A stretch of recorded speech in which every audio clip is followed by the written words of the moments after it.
Sono centinaia le zone del Veneto in cui la carenza di medici è pesantissima e il cratere rischia di farsi sempre più ampio.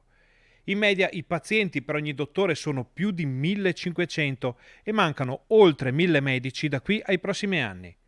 Il report sui servizi sociosanitari della regione è impietoso e anche l'area dell'Ul7 è in grande sofferenza, con 46 zone carenti a giugno. Siamo in presenza di una vera e propria emergenza.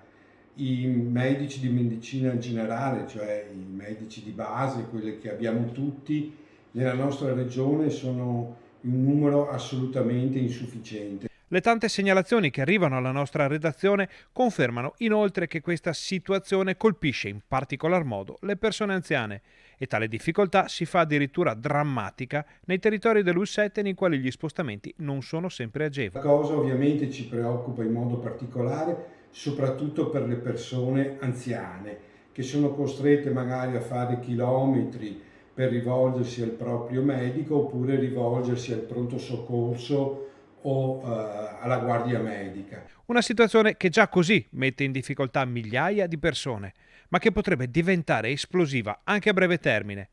Capita spesso, infatti, che i pazienti senza medico si trovino con un nuovo dottore d'ufficio a distanze che per gli anziani sono a volte insormontabili. Una situazione che rischia di diventare esplosiva e che mette in discussione quello che dovrebbe essere un diritto fondamentale, sancito anche dalla nostra Carta Costituzionale, che è quello della salute. E ancora una volta le istanze del territorio arrivano dritte nei palazzi veneziani, dove si decide la sanità della regione. Noi riteniamo che la regione debba essere molto più incisiva rispetto invece a quanto è stato fatto fino ad oggi.